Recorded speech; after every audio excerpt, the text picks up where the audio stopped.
They say the world forgets the fallen, but God never forgets a soul. This is the story of Ethan Miller, a man the streets swallowed, the system condemned, and the world erased. Once a father, a husband, a dreamer, he became a criminal, a convict, and finally, a number in a cell. But behind the cold steel bars, where hope seemed long dead, something began to stir. It started with a whisper, a verse scrawled on the wall of his cell. He lifts the poor from the dust and the needy from the ash heap. Psalm 113:7. And in that silence, Ethan realized something he'd never felt before, that even forgotten men can still be found by the God who never stops reaching. They said the city didn't sleep, but Ethan Miller hadn't slept in 3 days. The streets of Detroit pulsed with sirens, cheap neon, and desperation. Rain slid down cracked windows and into the alleys where ghosts wore human faces. Faces Ethan used to know. He walked past them now, head down, hoodie soaked, his breath fogging in the cold. He used to sell hope in tiny plastic bags. Now he only sold time. Time stolen from others, and time he'd never get back. Ethan wasn't born a monster. He was born a son, a brother, a dreamer, a kid who once believed in baseball, summer nights, and a future. But dreams rot fast when bills don't stop coming and prayers don't seem to work. It started small, like most sins do. A favor for a friend, a delivery, a cut of cash. Then a new car, then a new chain, then the silence of a mother who didn't recognize her boy anymore. Ethan told himself he was in control. He told himself he'd quit next week, but next week never came. Soon he was part of the system, not the government's, but the streets. He ran errands for men whose names were never spoken out loud. He learned to sleep with noise and to smile with a gun on the table. At night, he'd stare at the ceiling and tell himself, "This is temporary." But even lies lose power when you repeat them too long. By 29, Ethan had more enemies than friends. He'd traded loyalty for fear, and the currency of fear always runs dry. The people who once needed him now wanted him gone. Then came the night everything broke. It was winter, the kind of cold that cracks skin and steals breath. He was sitting in a car outside a warehouse, waiting for a deal that was already cursed. 2 men got out of a van. One of them smiled, the kind of smile that hides a weapon, and in that moment Ethan's world slowed to silence. He heard the shot before he felt the pain. It wasn't his blood, not yet. It was Marcus, his oldest friend, slumped forward in the passenger seat. Then came sirens, lights, shouts, and Ethan running into the dark, like he'd been running from himself his whole life. The trial was short, his lawyer was tired, and his soul was emptier than the cell they threw him into. Concrete, metal, a thin mattress, a number instead of a name. He'd hit rock bottom, and found that rock bottom had a basement. The nights were the worst. When the lights went out, the silence screamed. That's when guilt showed up, loud, sharp, and cruel. He saw Marcus's face. He heard his mother's voice on the day she said, "Son, I can't pray for you if you won't pray for yourself." He laughed that day. Now in the dark, he cried. Months turned into years. Letters stopped coming. Friends vanished. Even his reflections seemed to fade, like the world had erased him completely. The guards didn't see Ethan anymore. They saw a record number, a case file. But God saw a story still being written. One night, during a fight in the mess hall, Ethan was thrown into solitary confinement. No light, no sound, just concrete and the hum of his own breathing. He sat there for days, counting cracks on the wall, whispering to a silence that didn't answer. Until one morning, his hand brushed against something cold under the mattress, a book. He squinted through the dim light and saw a name embossed in gold, Holy Bible. He didn't open it right away, not because he didn't believe, but because he was afraid to, afraid of what it might remind him of, afraid that maybe there was still hope. It was on the third day that he opened it. The pages smelled like dust and time. His eyes landed on a verse he'd never heard before. He raises the poor from the dust and lifts the needy from the ash heap. Psalm 113:7. He read it once, then again, and something cracked inside him, something deep, like a door he'd locked years ago. For the first time in forever, Ethan whispered a prayer. It wasn't eloquent, it wasn't holy, it was broken, raw, real. God, if you still see me, I'm still here. And though the walls around him stayed silent, something shifted, not outside, but inside. A warmth he couldn't explain, a peace he didn't deserve, a flicker of light in a room built for darkness. That was the night Ethan Miller, the man the world forgot, began to be remembered by heaven. And God wasn't finished yet, not even close. The cell was never quiet, not really.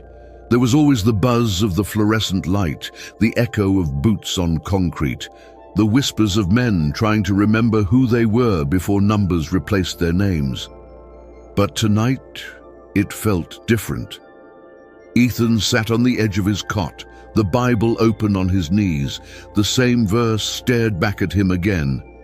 He lifts the needy from the ash heap. He whispered the words slowly, as if tasting them for the first time. He wasn't sure what ash heap meant, but somehow he knew it was where he'd been living for years. A sudden knock on the bars broke the silence. "Bible boy!" a voice laughed. It was Reggie, a tall, wiry inmate whose laugh could slice through stone. "You start preaching now?" Ethan looked up. "No," he said quietly. "Just reading." Reggie grinned. "Man, you keep that up. You'll end up in the crazy block." Ethan smiled faintly. "Maybe that's where I belong." Reggie shook his head and walked away, mumbling something about lost souls and false hope. Ethan's eyes fell back to the page, and for the first time in years, he wasn't angry. He felt seen. A week later, Ethan received his first letter in almost 2 years. It wasn't from his mother or his ex-wife. It was from a name he didn't recognize, Raymond Daniels. He opened it slowly. "Ethan, I run the faith group in D Block. Someone told me you found a Bible. If you ever want to talk or just sit in silence, I'll be in the chapel Tuesdays at 7. Ray." Ethan folded the letter and stared at the wall for a long time. He didn't know this man. He didn't know why he cared. But something inside whispered, "Go." It wasn't really a chapel, just a converted storage room with a cross made from scrap wood and paint peeling off the walls. But when Ethan walked in that Tuesday night, it felt different than the rest of the prison. There were about 8 men there, rough faces, scarred hands, eyes that had seen too much. Raymond was in the middle, tall, broad-shouldered, maybe 50, with a voice that felt like calm in a storm. "Brothers," he said, "this ain't about religion. It's about redemption."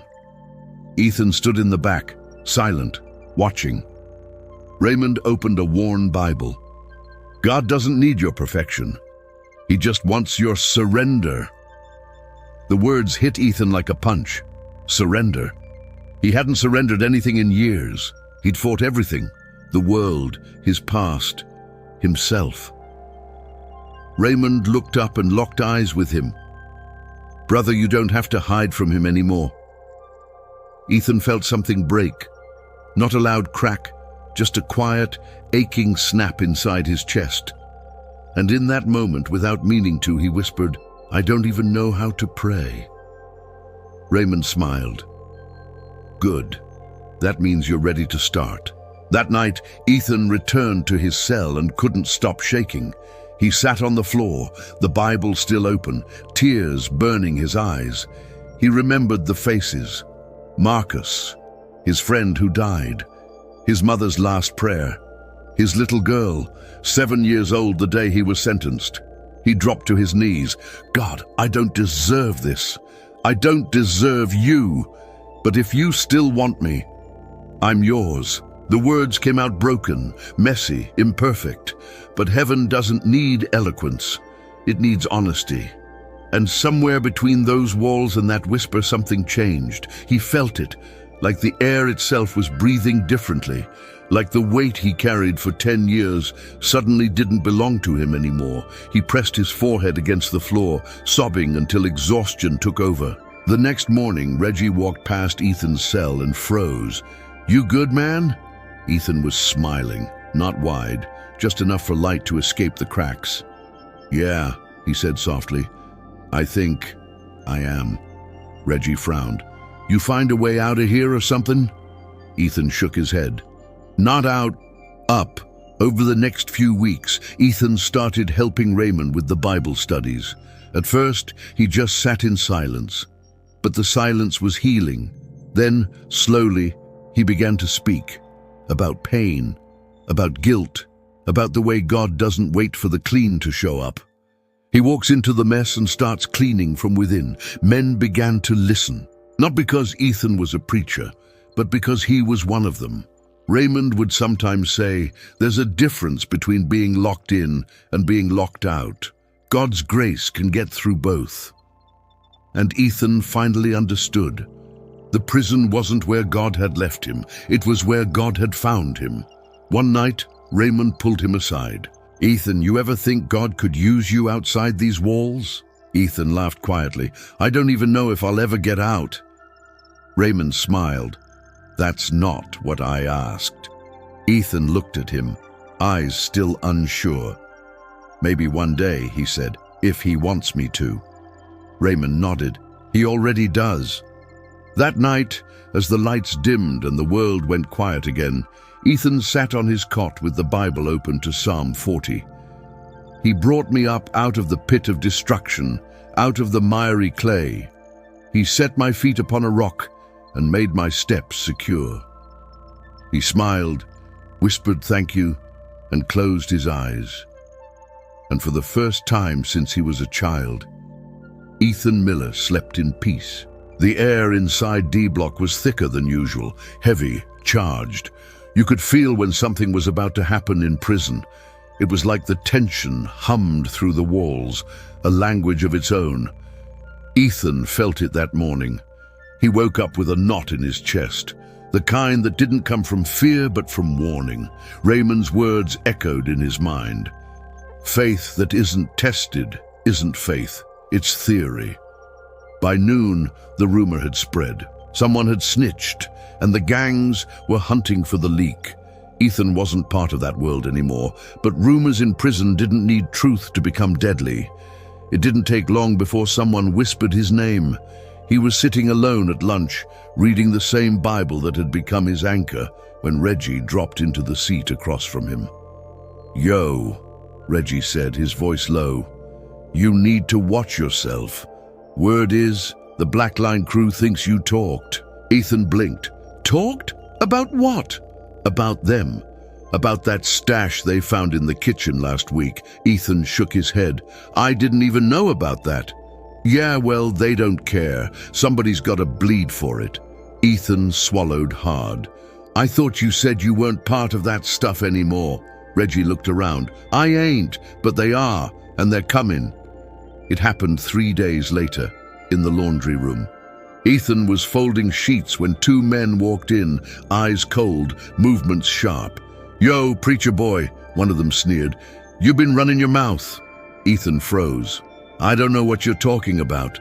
The second man grabbed his collar. "That's funny, 'cause we do." The punch came fast, then another. Ethan stumbled back, hitting the concrete wall, blood running down his face. He didn't fight back. Not because he couldn't, but because something inside whispered, "Don't." "Love your enemies," Raymond had once said. "Even here?" Ethan asked. "Especially here." He fell to his knees as another blow landed. He could taste blood, hear laughter, feel shame, and then, amid the chaos, something else. A voice. Quiet, steady. "Be still. I am with you." It wasn't the guards who stopped the beating.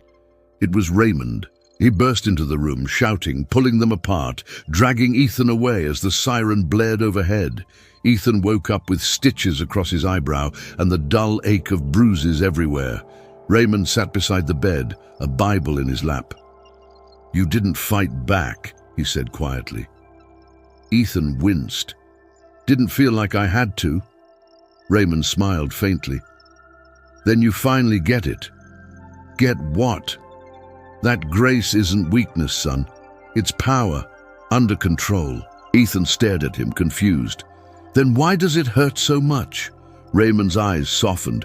"Because you're still healing. And healing always hurts before it helps." 2 days later, Ethan asked the guard to see the men who attacked him. The guard raised an eyebrow. "You serious?" "Yeah," Ethan said. "I need to tell them something."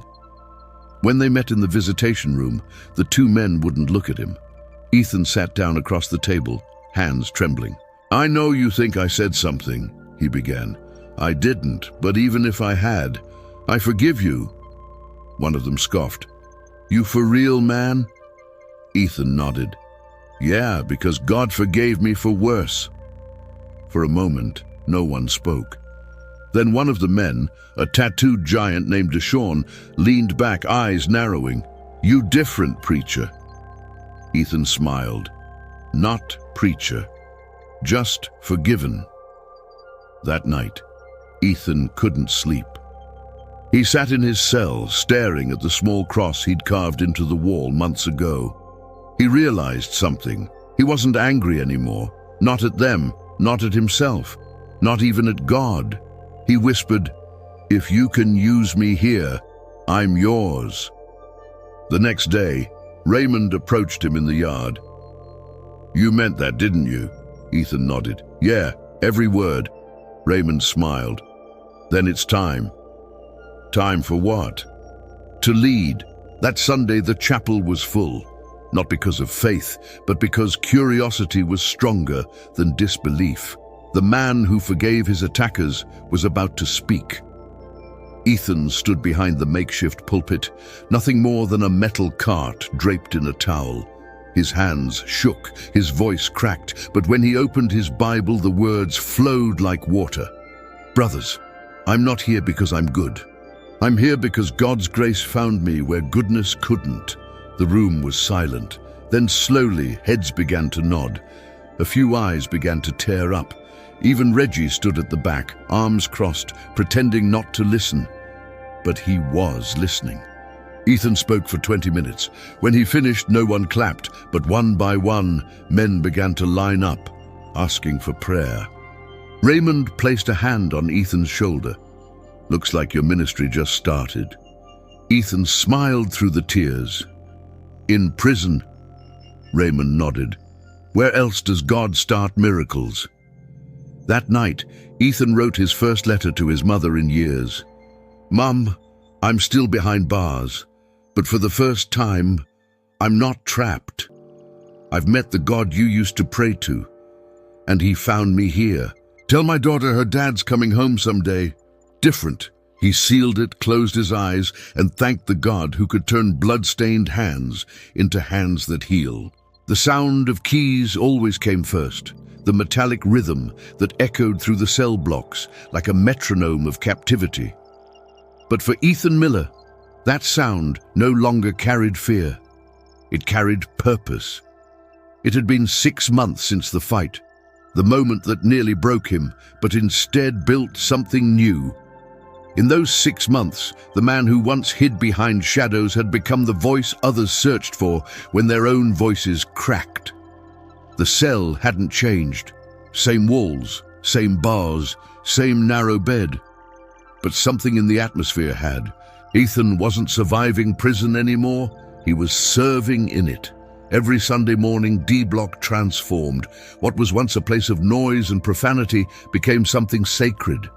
Men who had sworn they'd never believe again began to show up in the chapel, not out of religion, but out of hope.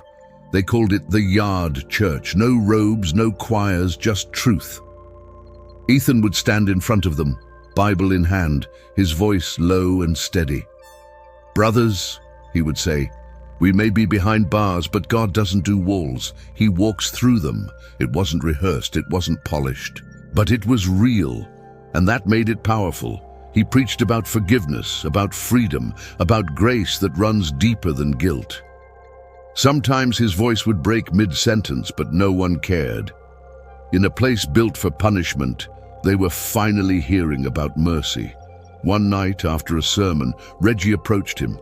The same Reggie who had once laughed at his prayers now stood silent, head low. "Yo," Reggie said quietly. "That verse you read, about God forgiving murderers, that for real?" Ethan nodded. "Yeah, for real." Reggie's eyes watered. "Then maybe there's still a shot for me?" Ethan smiled. "There's more than a shot, Reggie.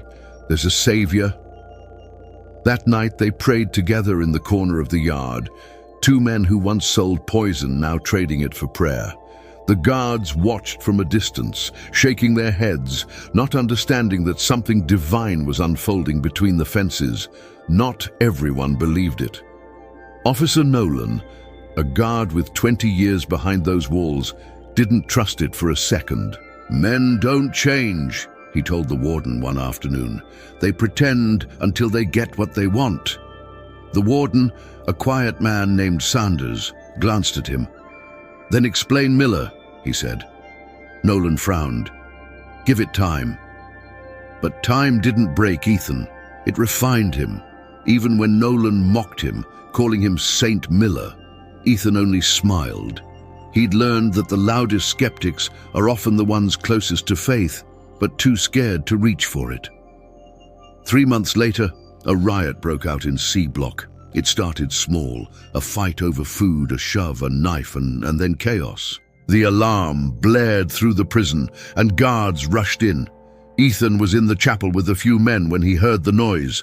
Screams, shouting, the heavy thud of batons. He turned to run for cover, but then he saw Reggie in the hallway, pinned against the wall by 2 inmates with shanks. Without thinking, Ethan ran. He grabbed one attacker by the arm, yanking him backward. The blade cut deep across his forearm, but Ethan didn't stop. He threw himself between Reggie and the chaos. The guards arrived seconds later, separating everyone, shouting orders. Ethan fell to his knees, blood dripping from his arm, his chest heaving. Reggie knelt beside him. "Why'd you do that, man?" Ethan's voice trembled. "Because someone once stood between me and the life I deserve too." Ethan woke up in the infirmary again, bandaged, weak but alive. When he opened his eyes, Warden Sanders was sitting in the corner, silent. "You saved a man who nearly killed someone last year," the warden said. Ethan looked down. "I just did what I had to." "No," Sanders said, leaning forward. "You did what most men never do. You forgave and then you fought to protect." He paused. "Do you know how rare that is?" Ethan shook his head. "No, I just know how real God is." The warden smiled faintly. "You know, we've had preachers come through these walls for years, but somehow the men listen to you."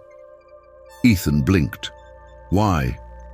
"Because you speak their language," Sanders said, "and because you've lived what you preach." He stood to leave, but turned back before walking out.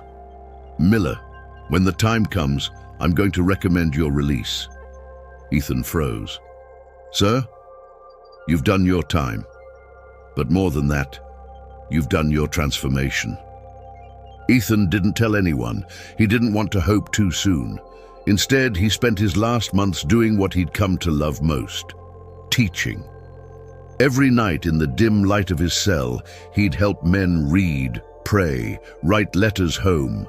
Some nights, he'd just listen to the stories of pain, regret, and the small flickers of hope that started to grow where bitterness used to live. He no longer dreamed about getting out. He dreamed about others getting up, because real freedom, he realized, wasn't about walking through open gates. It was about walking in peace while still behind them. One evening, Raymond came to him smiling. "I heard about the warden," he said. Ethan nodded. "I'm not sure I'm ready." Raymond chuckled. "You think God spent all this time building you just to keep you here?" Ethan exhaled. What if I fail out there?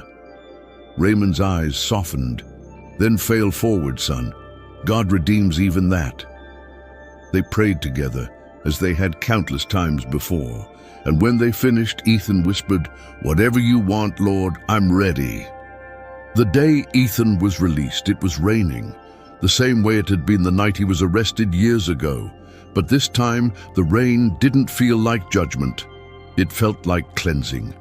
He stepped through the gates, a small duffel bag in hand, Bible pressed against his chest. Raymond was waiting by the fence, smiling, waving.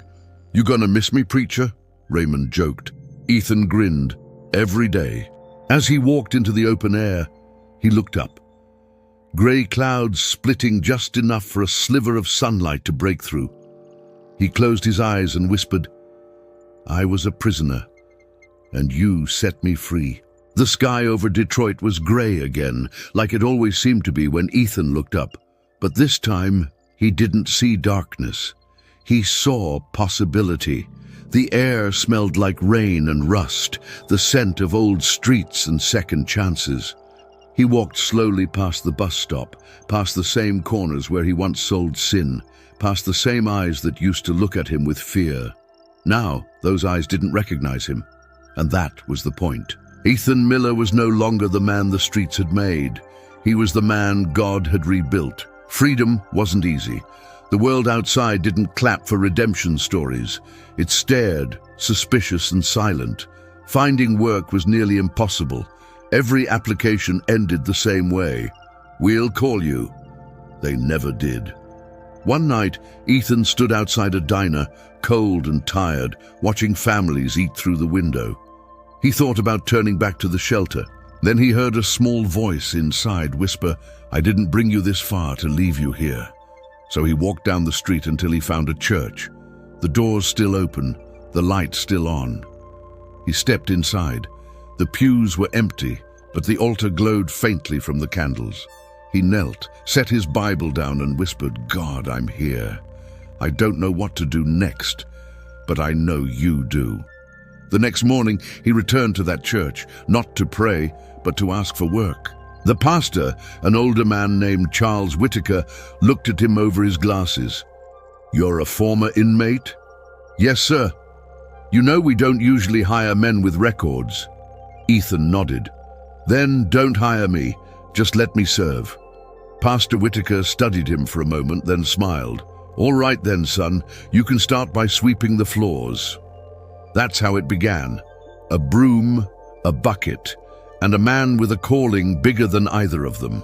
A few weeks later, Pastor Whitaker overheard Ethan praying with a homeless man outside the church. It wasn't loud. It wasn't dramatic. It was simple.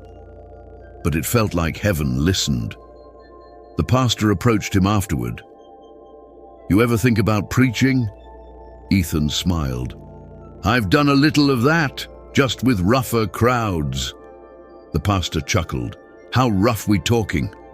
Concrete floors, metal bars?" Whitaker nodded slowly. "Then maybe you're exactly what this world needs." That Sunday, Ethan shared his testimony during the evening service.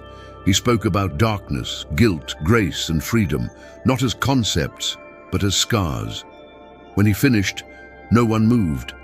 Then, a woman in the back stood up, tears in her eyes, and whispered, "That's my son in prison." And in that moment, Ethan knew his mission wasn't behind him. It was just beginning. Over the next 2 years, Ethan and Pastor Whitaker launched a program called Second Wind Ministries, a home and discipleship center for ex-convicts and addicts looking to rebuild their lives through faith. They started with 1 room above the church, then 2, then an entire building donated by a businessman who had once served time himself. Men came from all over, broken, scarred, scared, and left with new purpose. Every week, Ethan led what he called the Freedom Hour. No music, no microphones, just truth. "You can serve your time," he'd tell them, "or you can let God use your time to serve others." It became more than a program. It became a movement. One afternoon, Ethan received a letter. No return address. Just 4 words on the envelope. D Block remembers you. He opened it slowly. Inside was a note signed by Reggie, the man who once mocked him, then found faith by his side. We're still meeting, bro, every week. Yard church never stopped. Ethan sat back, tears welling in his eyes. He realized something then. His ministry hadn't started when he left prison. It had started when he surrendered in it. God had simply widened the walls. Years later, Ethan was invited to speak at a national Christian conference in Atlanta. Thousands of people, pastors, leaders, families, gathered to hear stories of redemption. When Ethan walked onto the stage, wearing a plain black suit and the same small cross from his cell, the room fell silent. He took a deep breath and began. My name is Ethan Miller. I was a criminal, a prisoner, and a man forgotten by the world. But God. He paused, voice breaking. But God remembered me. And if He remembered me, He can remember you. Tears streamed down faces across the audience. People stood, hands lifted, worship echoing through the hall. Ethan closed his eyes, whispering the same prayer he'd spoken on a concrete floor years ago. God, if you still see me, I'm still here. Years later, the plaque on the door of Second Wind Ministries read, Founded by Ethan Miller, once bound, forever free. He never called himself a pastor. He said he was just a messenger, a living testimony that even ashes can breathe again. And on Sunday mornings, when sunlight spilled through the stained glass windows of his church, he could sometimes see the faces of men he'd once known behind bars. Reggie, Deshawn, even Officer Nolan, now a believer, sitting in the back row with his wife. They would smile, and Ethan would smile back, because the man the world forgot had become the man heaven used to remember others. And though the world once saw a prisoner, God had seen a preacher.